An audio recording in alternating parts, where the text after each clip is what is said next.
ये मुद्दा सही है, लेकिन यहाँ जो स्लोगन हो रहे हैं वो बिल्कुल गलत है।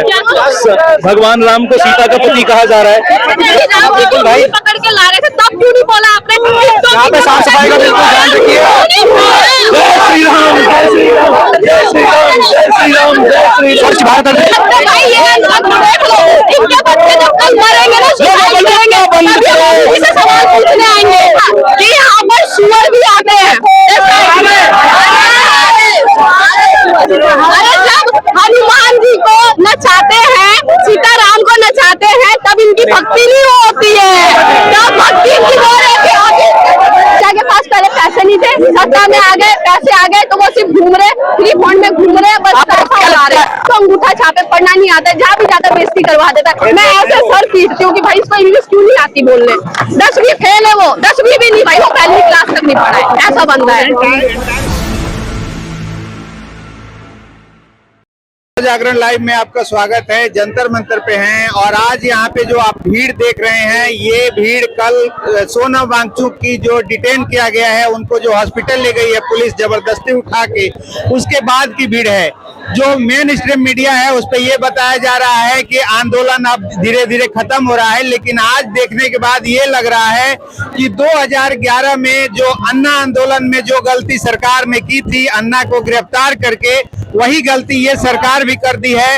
मोदी सरकार ने भी वही किया है और सोनम वांगचुक को गिरफ्तार मतलब डिटेन करके कल उनको जिस तरह से उठा के हॉस्पिटल ले गया है, उसके बाद पूरा जो यूथ है आज जंतर मंतर पे है। दिल्ली से ही आई हूँ, मैं पहले भी आई थी बीच में, तब इतना क्राउड नहीं था क्योंकि तब हम पीसफुल कर रहे थे, अच्छे से कर रहे थे, पीसफुल कर रहे थे। मैं डेली मॉर्निंग में आती हूँ, शाम को चली जाती हूँ। मॉर्निंग में आई थी उनको लेके? हाँ, कल जब मैं मॉर्निंग में आई नहीं थी, मैं आती हूँ करीब 11 बजे तक, तो उससे पहले ही मुझे सोशल मीडिया से पता चला कि सोनम वांगचुक को लेकर चले गए। तो मैं देख के हैरान और लिटरली मेरी आंखों से आंसू बह रहे थे, क्योंकि उनकी हेल्थ वैसे भी सही नहीं थी, क्योंकि डेली अपडेट वो दे रहे थे। और वो ये लोग इतना डर गए उनकी हेल्थ को लेकर कि कल उनको ऐसे जैसे उठा के लेके गए, जैसे कोई आतंकवादी नहीं होता है, ऐसे उनको लेकर गए। अगर आपको ले जाना ही था, आप आराम से उनके जितने भी मेंबर थे उनसे बात करते, तब उनको लेके जाते। आपको ऐसे ले जाने की क्या जरूरत थी? सेहत की चिंता थी। अरे सेहत की चिंता थी तो यहाँ तो डॉक्टर थे ना, इतने दिन से डॉक्टर है, उनकी हर एक चीज अपडेट दे रहे, हर एक चीज दे रहे। तो आपको कल ही सेहत की चिंता लगी इस वजह से, क्योंकि पता चल गया था कि उनकी हेल्थ ज्यादा खराब हो रही है। लोग इस चीज पे अब जवाब दे रहे हैं, हाँ बोलने लगे, मुद्दा उठाने लग गए, यहाँ तक कि बॉलीवुड भी अब इस चीज पे बात करने लग गया। तो उनको तब ये याद आया कि हाँ उनकी हेल्थ ज्यादा खराब है। आप पहले क्यों नहीं ये चीजें आपने वो करी? आप फोन पे कर लेते आके कि आप अपनी हेल्थ मत खराब करिए, हम बात कर लेते। आप बात कर लेते आके, आपको उठाने की जरूरत कैसे पड़ गई? आपने किसी भी उनके जो भी हैं, जितने भी लोग हैं, किसी से भी बात करी आपने? दीपक से बात करी आपने? जो सबको दीपक जो अपने फ्रेंड्स के घर पे गए थे ब्रश करने, सोने, आपने वहाँ पर उनकी वीडियो क्लिप आप लोग देखिए, उनको ऐसे बंद कर दिया, उनको मारा गया है, बहुत गंदे तरीके से मारा गया। तो ये कहाँ की राजनीति है? वीडियो देखा? बिल्कुल देखा है। नहीं, बिल्कुल नहीं देखा।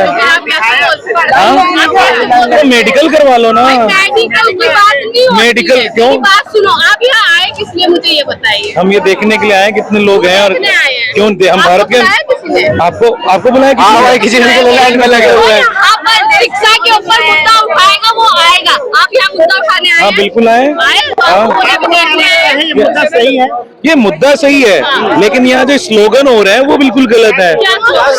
भगवान राम को सीता का पति कहा जा रहा है। कामराज जी का वीडियो देख लो, पता चल जाएगा आपको।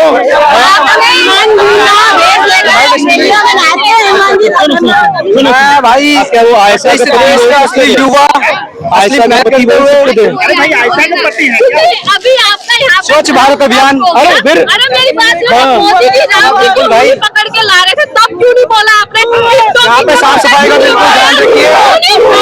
जय श्री राम, जय श्री राम, जय श्री राम, जय श्री राम, जय श्री स्वच्छ भारत अभियान। होती है ये अंधभक्त भाई, ये अंधभक्त देख लो, इनके बच्चे जब कल मरेंगे ना इसे सवाल पूछने आएंगे। मोदी राम लीला में, अरे जब हनुमान जी को नचाते हैं, सीताराम को नचाते हैं, तब इनकी भक्ति नहीं होती है, तब भक्ति इनकी हो रही है। वो भी गलत है, वो भी गलत है, वो भी गलत है, वो भी गलत है, उसका भी लोग विरोध कर रहे हैं।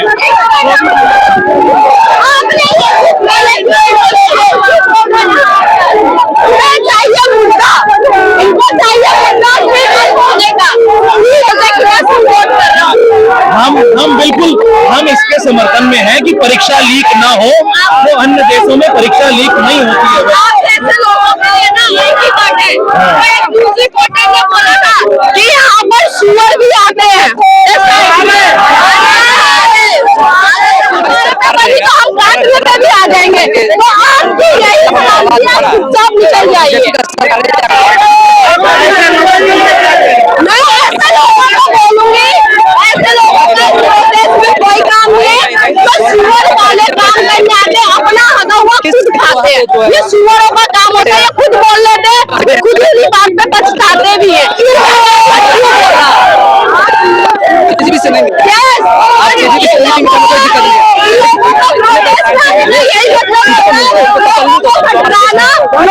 जिस टॉपिक पे बात कर रहे हो, टॉपिक से हटाना, हिंदू मुस्लिम की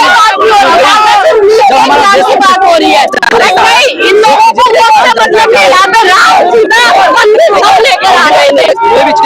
तो क्या कहेंगे ऐसे जो लोग आ जाते हैं बीच में? देखिए ऐसे जो लोग आते हैं ना, ये सिर्फ आपको भड़काने आते हैं, तो ऐसे लोगों पे आप बिल्कुल ध्यान मत दीजिए, आप सिर्फ अपना पीसफुली जो प्रोटेस्ट आप कर रहे हैं बस उस पे ध्यान दीजिए। ऐसे लोगों को जवाब देने की भी जरूरत नहीं है, क्योंकि इनको जवाब मिल चुका है, इसलिए ये आ रहे हैं यहाँ पर देखने के लिए। अगर ये सही होते तो इनको यहाँ आने की जरूरत नहीं होती, ये गलत है इसलिए यहाँ पर आ रहे हैं, और इनको मुंह तोड़ पब्लिक जवाब दे रही है अब।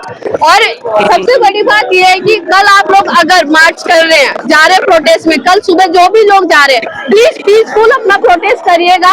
ऐसे लोग बहुत आएंगे, ऐसे गुंडे बहुत आएंगे जो आपको भड़काएंगे, झगड़ा करेंगे, आपसे उकसेंगे, बट आप इन लोगों से दूर रहिएगा, जितना दूर रहेगा, जितना पीसफुली करिएगा उतना अच्छा होगा, क्योंकि पुलिस को फिर बहाना मिल जाएगा लाठीचार्ज करने का, पानी फेंकने का, बहुत तरीके की चीजें मिलेंगे। आधे से ज्यादा लोग फिर जेल में दिखेंगे हमें, किसी ना किसी चार्जशीट में, किसी ना किसी FIR में वो जेल में बंद हो जाएंगे। तो प्लीज आप लोग जितना ज्यादा हो सके आप लोग जंतर मंतर कल आइए, क्योंकि जब आप लोग आएंगे घाट तक जाएगी, वरना वो इस चीज को हल्के में रहेंगे, कभी भी इस चीज को सीरियस नहीं ले पाएंगे वो। अब उनको इस चीज का डर हो रहा है, इसलिए कल उन्होंने सोनम वांगचुक को उठाया, क्योंकि उनको पता है जनता के पास ये बातें पहुंच रही है, जनता जागरूक हो रही है, वो जा रही है जंतर मंतर, इसलिए कल उन्होंने ये एक्शन लिया। तो आप जितना हो सके और ज्यादा आइए। चीजें मैं देख के बहुत ज्यादा परेशान हो गई थी, क्योंकि यार एक हद होती है इंसान की सहने की। हमने आपको अपने देश का नेता चुना, आप क्या कर रहे हो, हमें दबा रहे हो, हमने अत्याचार कर रहे हो, गरीब लोगों के घर तोड़ रहे हो, जॉब नहीं है, एजुकेशन नहीं, इन मुद्दों में आपको बात कर रही है। अरे दुनिया में घूमने का काम कर रहे हैं, उन चच्चा के पास पहले, एक मिनट, उन चच्चा के पास पहले पैसे नहीं थे, सत्ता में आ गए, पैसे आ गए, तो वो सिर्फ घूम रहे, फ्री फंड में घूम रहे, बस पैसा उड़ा रहे हैं। अगर इतना पीछे नहीं होता, मणिपुर में इतना वो हो रहा है, मणिपुर में एक भी बार इन्होंने मुद्दा बात नहीं करी है, ना इनका कोई मोदी मीडिया ने इसके बारे में कुछ बोला है। सिर्फ मोदी जी आज यहाँ यात्रा करे, मोदी जी आज वहाँ यात्रा, गरीब नहीं मेरे को तो गुस्सा आता है ना, तो बस मैं क्या ही बोलूँ। सही बात है, न्यूज रिपोर्टर वाले कोई भी, जितने भी मोदी मीडिया, कोई मोदी के खिलाफ एक वर्ड नहीं बोलता है। सोशल मीडिया वाले, आप जैसे न्यूज रिपोर्टर जो सोशल मीडिया पे डालते हैं, तभी जनता के पास ये आवाज पहुंचती है। और आपने कौन सी पी रखी है, बात सबसे ज्यादा फैलेगी तो ये सोशल मीडिया को भी बैंड करवा देंगे। मेलोडी वाला अरे ये मेलोडी करेंगे अभी, ये भाई दादा की उम्र का, इसको गर्लफ्रेंड बनानी है, बताओ। ये इसको अपने मतलब एज का भी इसको वो नहीं है कि इस एज में वो गर्लफ्रेंड बनाता हुआ फिर रहा है, तो वहीं से सोचा दुनिया में कर क्या रहा है, हम किसी और को बना देंगे, उससे ज्यादा काबिल होगा। एक तो अंगूठा छापे, पढ़ना नहीं आता, जहाँ भी जाता बेइज्जती करवा देता है। मैं ऐसे सर पीटती हूँ कि भाई इसको इंग्लिश क्यों नहीं आती बोलने, 10वीं फेल है वो, 10वीं भी नहीं भाई, वो 1ली क्लास तक नहीं पढ़ा है, ऐसा बंदा है। पॉलिटिकल साइंस में आपने सुना नहीं, डिग्री देखा? अरे भाई वो सब फेक डिग्री है, आप उस डिग्री को ना ऑनलाइन सर्च कर लो, मिल जाए। यहाँ तक कि हमारी जो CBSE बोर्ड है वो भी भाई अगर आप उनको ना हैक करना चाहो उनका जो भी वेबसाइट आराम से हैक हो जाएगा। उन्होंने हमारा एजुकेशन सिस्टम इतना खराब कर दिया है हद से ज्यादा। आप सोचो कल को जो आपकी जनरेशन होगी वो आपसे क्वेश्चन करेगी कि मम्मी मैं तो पढ़ रही हूँ पर ये एग्जाम क्यों लीक हो रहे, क्या जवाब दोगे आप?